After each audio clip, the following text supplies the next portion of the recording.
di TV9 Dekat di Hati.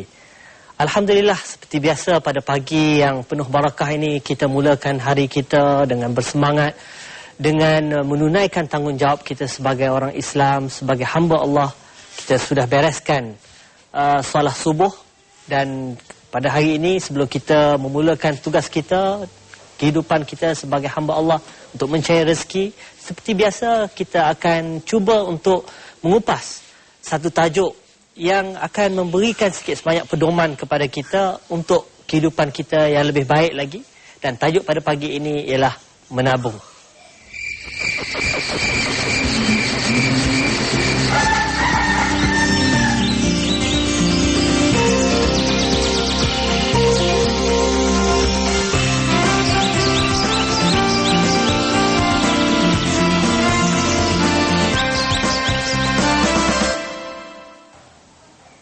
Sidang penonton yang dirahmati Allah sekalian, seperti mana yang saya sebutkan daripada awal tadi, pada pagi ini kita akan membicarakan topik menabung atau menyimpan. Daripada kecil lagi kita diajar oleh ibu bapa kita, bahkan kita hari ini sebagai ibu bapa pun kita akan sentiasa melatih anak-anak kita supaya mempunyai sifat untuk menabung, sifat untuk menyimpan. Kita selalu diibaratkan dalam pepatah Melayu, sikit-sikit lama-lama jadi bukit. Kita simpan sikit-sikit, insya-Allah dia akan bertambah dari semasa ke semasa. Cumanya bagaimanakah keadaan kita sebagai orang Islam? Apakah prinsip, apakah kaedah, apakah tujuan menabung daripada perspektif Islam? Inilah antara perkara-perkara yang akan kita bincangkan dalam topik menabung kita hari ini. Kerana setengah daripada kita mungkin mempunyai salah pandangan apabila kita membaca ayat-ayat Al-Quran. Banyak ayat-ayat, hampir 40 ayat-ayat yang membicarakan soal berbelanja. Tetapi jarang sekali kita melihat ayat-ayat yang membicarakan soal menabung secara spesifik, menggunakan perkataan menabung. Tetapi berbelanja itu biasa. Sebab itulah kalau kita mendalami dan menghayati tafsir Al-Quran, kita akan memahami bahawa sebenarnya apabila Allah menunjukkan indikasi supaya kita berbelanja, ada juga yang difahami oleh setengah ulama bahawa kita perlu juga menyimpan untuk hari kemudian. Sebab itulah dalam ayat Al-Quran berkenaan dengan berbelanja, saya bagi contoh dalam surah Asy-Syura ayat 38, Allah Subhanahu Wa Taala berfirman, a'udzubillahi minasyaitonir rajim, walladzina istajabu lirabbihim wa aqamus shalah wa amruhum syura bainahum wa mimma razaqnahum yunfiqun. Dan bagi orang-orang yang mematuhi ataupun menerima seruan Tuhannya, mereka mendirikan solah dan mereka bermesyuarah, syura sesama mereka, wa mimma razaqnahum yunfiqun, dan mereka membelanjakan atau menafkahkan sebahagian daripada rezeki yang dikurniakan oleh Allah kepada mereka. Dalam tafsir, seperti mana yang banyak disebutkan dalam tafsir-tafsir berkenaan dengan ayat ini, apabila disebut wa mimma razaqnahum yunfiqun, umpamanya Yusuf Al-Qardawi, dia mengisyaratkan bahawa perkataan mimma razaqnahum, sebahagian daripada rezeki yang harus dibelanjakan itu, bermaksud hanya sebahagian dibelanjakan, sebahagian lain disimpan untuk kegunaan masa depan. Dan ini banyak sekali dijelaskan pula oleh ulama-ulama bahawa Nabi SAW sendiri pun pernah menyimpan bahan makanan untuk keluarganya selama 1 tahun, untuk memberikan suatu penekanan bahawa menyimpan atau menabung itu sebenarnya merupakan salah satu daripada tuntutan Islam. Bahkan kalau melihat balik, tujuan menabung itu supaya kita dapat mengimbangi kehidupan kita pada hari akan datang, pada hari depan. Kerana mungkin hari depan keadaan kita tidak tahu apa yang akan berlaku. Mungkin senang, mungkin susah. Dalam keadaan susah umpamanya, mungkin duit-duit yang kita simpan, harta yang kita simpan itu boleh kita gunakan dalam keadaan yang susah. Dan ini diisyaratkan secara tidak langsung dalam ayat Al-Quran, dalam surah Yusuf, dalam bagaimana Nabi Yusuf umpamanya memberikan suatu kaedah, menguruskan harta, menguruskan kekayaan waktu susah dan senang, di mana sebahagian harta waktu senang haruslah disimpan untuk kegunaan waktu susah. Ini disebut dalam Al-Quran surah Yusuf ayat 47.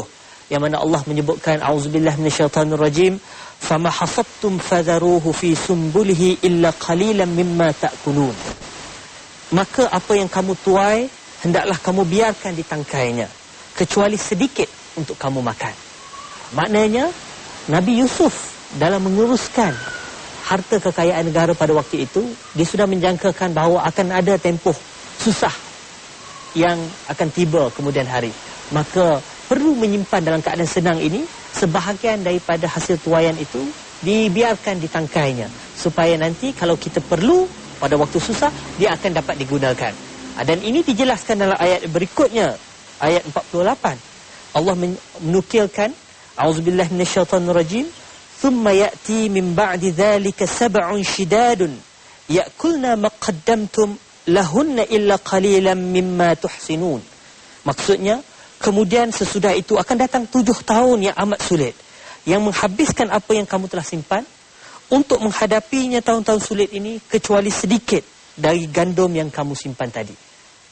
Ini menjelaskan sekali lagi bahawa bagaimana kita harus menguruskan kekayaan kita, bagaimana kita harus menguruskan harta kita sebijak mungkin, supaya nanti apabila kita berhadapan dengan waktu-waktu sulit, sa'atul usrah, waktu-waktu kepayahan, kita ada simpanan yang boleh kita gunakan untuk keperluan kita hari-harian.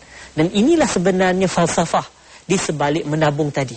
Memang ada perbezaan di antara menabung dan menimbun.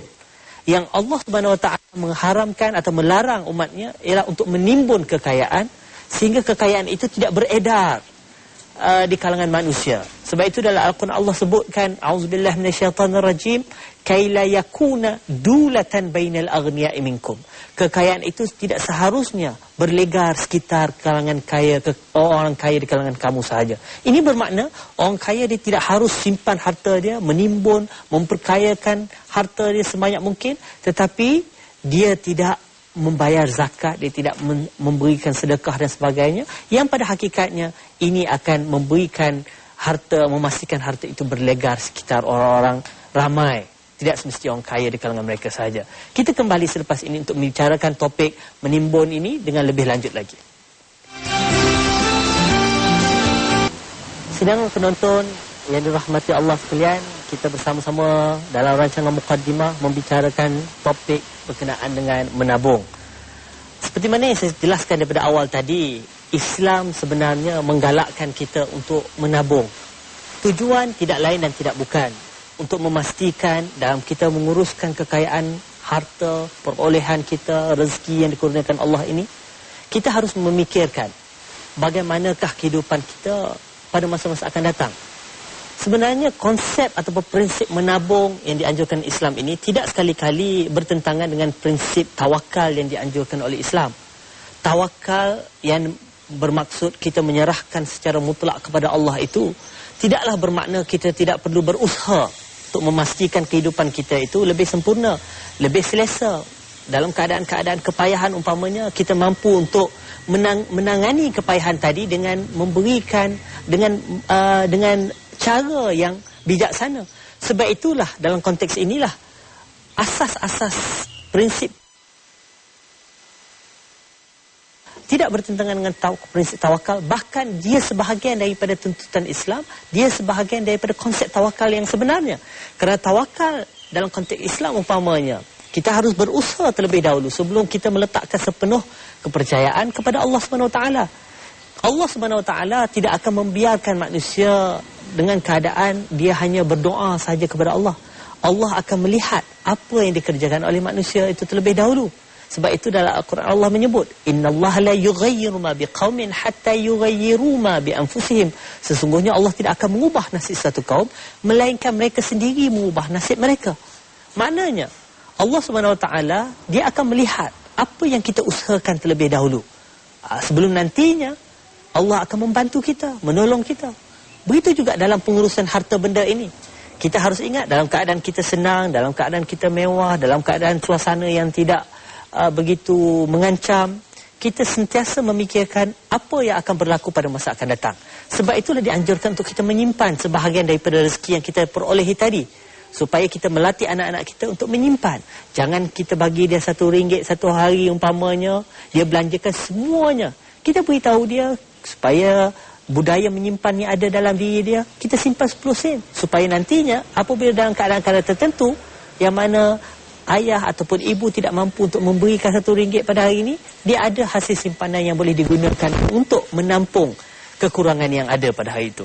Inilah tujuan ataupun falsafah menyimpan yang sebenarnya tidak melanggar hukum hakam tabiat Islam dan prinsip-prinsip Islam yang saya jelaskan tadi. Dia tidak bertentangan dengan prinsip tawakal, bahkan dia juga tidak melampaui batas. Dia tidak melanggar sifat-sifat zuhud umpamanya, sehingga kita berkeadaan tidak mahu membelanjakan, takut hilang harta dan sebagainya. Ini juga bukan sebahagian daripada tuntutan Islam. Sebab itulah dalam konteks menabung ini, dalam konteks menyimpan ini, ia adalah untuk suatu pendekatan untuk kita berjaga-jaga supaya kita tidak berhadapan dengan saat-saat kesusahan tanpa kita melakukan sesuatu yang bermanfaat untuk kehidupan kita dan keluarga kita. Cumanya apabila dikatakan menabung, dia berbeza dengan prinsip menimbun. Saya sebutkan daripada awal tadi, menimbun dalam konteks perbincangan kita, umpamanya menimbun ataupun memperkayakan diri suku sakat tanpa memastikan kekayaan itu beredar, tanpa kita membelanjakan, itu juga tidak digalakkan oleh Islam. Sebab itu kita kena, Islam ini sentiasa bersifat sederhana, berada di wasatiyah, berada di tengah-tengah, fil wasat. Dia tidak melampau ke kanan, dia tidak ekstrim ke kanan ataupun tidak ekstrim ke kiri. Apabila dikatakan dalam Al-Quran sebanyak 40 tempat dalam Al-Quran menyebut soal perbelanjaan, menginfakkan harta kita, dia tidak bermakna kita harus menginfakkan seluruh harta kita. Ada sebahagian harta disimpan juga. Sebab itu disebut mimma razaqnahum yunfiqun. Sebahagian daripada harta yang kamu ada itu untuk dibelanjakan. Kerana sebahagian yang lain akan digunakan untuk masa depan. Sebab itulah kita sudah membincangkan soal perbelanjaan dalam topik-topik yang telah kita bincangkan sebelum ini. Tetapi yang lebih mustahak juga, sama penting dengan perbelanjaan, ialah soal menyimpan untuk masa depan anak cucu kita. Sebab ini juga selaras dengan hadis Nabi SAW. Nabi menyebut dalam satu hadis, Nabi sebut innaka antadhara warasatakal aghniya khairun antadharahum alatan yatakaffafunan nas. Sesungguhnya sekiranya kamu meninggalkan waris anak cucu kamu dengan keadaan berharta, lebih baik khairun antazarahum, lebih baik daripada kamu meninggalkannya dalam keadaan alatan, papa kedana, tidak berharta, yatakaffafunan nas, sehingga dia terpaksa meminta-minta daripada orang lain. Apa falsafah, apa makna daripada hadis Nabi ini? Antazara warasatakal aghniya. Kita meninggalkan anak-anak kita berharta, sudah pasti kita harus meninggalkan sebahagian daripada harta kita. Kita harus menyimpan sebahagian daripada harta kita untuk kegunaan anak cucu kita pada masa akan datang. Maknanya, cara menyimpan pun kita harus memikirkan supaya anak cucu kita ini tidak perlu sampai dia dalam keadaan tidak ada apa-apa, tidak ada harta yang ditinggalkan kepada mereka, sehingga akhirnya terpaksa meminta-minta kepada orang lain. Yang inilah yang sebenarnya Islam gariskan, Islam aturkan tujuan sebenar dalam konteks menyimpan ataupun menabung tadi.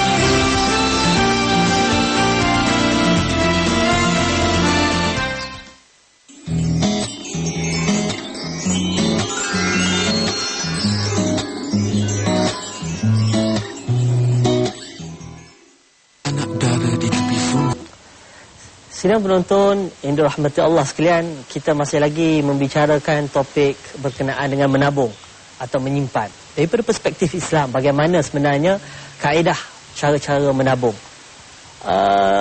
Kita sudah membincangkan tadi tujuan dan falsafah di sebalik menabung. Dan saya sudah mengatakan bahawa menabung ataupun menyimpan ini sebenarnya adalah satu pendekatan yang dituntut oleh Islam untuk memastikan dalam konteks pengurusan harta kita, kita mampu untuk menguruskan harta kita secara bijaksana, terutamanya dalam berhadapan dengan saat-saat kesusahan, saat-saat yang ketidakpastian apa yang akan berlaku di hari kemudian. Ini adalah sebahagian daripada tuntutan Islam. Ini juga ada sebahagian daripada prinsip tawakal yang dianjurkan Islam, supaya sebelum kita menyerahkan secara total kepada Allah SWT mengenai nasib kita pada masa depan, kita harus berusaha untuk memastikan apa juga rezeki yang kita peroleh hari ini, kita simpan sedikit untuk kita berhadapan dengan hari kemudian yang masih tidak pasti. Cumanya apabila kita dalam konteks menyimpan ini dan menabung, apakah prinsip-prinsip Islam yang harus kita sentiasa pegang? Sudah pasti, tidak lain dan tidak bukan, kita kena sentiasa mengikut aturan dan hukum hakam Allah Subhanahu Wa Taala. Kita menyimpan hari ini dalam konteks kehidupan hari ini, kita simpan dalam bank, kita melabur, semuanya adalah untuk masa depan. Cuma yang kadang-kala umat Islam kita ramai lagi yang tidak menyedari hakikat bahawa dalam kita menyimpan itu, kita kena pastikan kita simpan duit kita, wang kita itu dengan menggunakan kaedah dan pendekatan yang diaturkan oleh Islam. Umpamanya, kita jangan menyimpan duit dalam bank-bank yang bukan Islam, bank-bank konvensional umpamanya. Kita harus menyimpan duit dalam bank-bank yang sudah disepakati oleh ulama sebagai bank-bank yang syar'i, bank-bank yang mengikut aturan dan ditetapkan oleh syariah. Apa bezanya simpan duit dalam bank Islam dan simpan duit dalam bank konvensional? Perbezaan yang paling nyata sekali ialah soal riba tadi. Kita ingin mengelakkan diri kita daripada terjerat dengan dengan soal riba yang diharamkan oleh Allah SWT. Saya sudah menjelaskan dalam banyak episod yang lain. Saya mengatakan bahawa soal riba ini kadang-kadang dipandang ringan oleh umat Islam. Walhal, riba ini diharamkan secara total di dalam Al-Quran. Bahkan pengharaman riba itu lebih buruk lagi digambarkan dalam Al-Quran berbanding dengan pengharaman perkara lain. Kerana dalam konteks pengharaman riba, Allah menyatakan dalam Al-Quran, Ya ayyuhalladzina amanu taqullaha wa dharu ma baqiya minar riba in kuntum mu'minin. Fa illam taf'alu fa'zanu biharbin minallahi wa rasulih.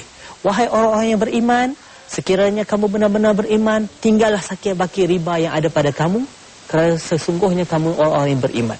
Sekiranya kamu tidak melakukannya, nescaya Allah dan Rasulnya akan isytihar perang kepada kamu.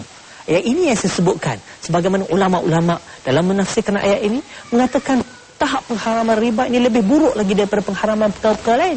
Kerana apa? Dalam konteks riba, Allah mengisytiharkan perang. Allah dengan Rasul isytihar perang. Tidak seperti pengharaman arak, babi dan sebagainya. Tidak sampai ke peringkat pengharaman seperti mana riba yang sampai Allah dengan Rasul mengisytiharkan perang. Bahkan dalam hadis Nabi SAW disebutkan, riba ini ada 72 jenis, 72 pintu. Dan dosa yang paling kecil daripada riba ini seolah-olah seperti kita berzina dengan ibu kandung kita sendiri. Ini dosa riba. Sebab itulah saya menjelaskan, dalam kita menyimpan duit, kita kena elakkan menyimpan duit dalam bank-bank yang tidak berpandukan syariah. Kerana kita di Malaysia, kita alhamdulillah, kerajaan kita membuka bank-bank Islam dan memberikan lesen-lesen kepada bank-bank baru untuk beroperasi secara syariah. Dan hari ini Malaysia antara negeri yang paling ke depan dalam berjuang membebaskan ekonomi daripada riba. Walaupun hakikatnya kita tidak mampu lagi untuk menutup semua bank-bank konvensional. Tetapi alhamdulillah, dengan adanya bank-bank Islam, umat Islam harus menyedari hakikat bahawa mereka harus menggunakan sistem perbankan Islam yang bebas daripada riba ini. Contohnya dalam konteks menabung tadi. Daripada kita menyimpan dalam bank konvensional, lebih baik kita menyimpan dalam bank Islam. Apa bezanya? Satu, bebas daripada riba. Satu lagi yang bersifat riba. Orang menyatakan, orang bertanya kepada saya dalam banyak forum-forum dan banyak seminar, apa perbezaannya antara skim pinjaman ataupun skim simpanan secara Islam dengan skim simpanan secara riba konvensional? Dalam konteks konvensional umpamanya, bila kita simpan, sudah dijanjikan 4%, 3% bergantung kepada jenis simpanan, sama ada dia bersifat simpanan tetap, simpanan semasa dan sebagainya, ataupun simpanan bersifat pelaburan. Tapi dalam konteks Islam, kita menggunakan kontrak-kontrak berpandukan syariah. Umpamanya, kalau dia bersifat kontrak wadi'ah, kalau kita menyimpan dalam simpanan tetap bercirikan wadi'ah, duit yang kita simpan tadi, insya-Allah akan terus kekal selagi mana kita tidak mengeluarkannya.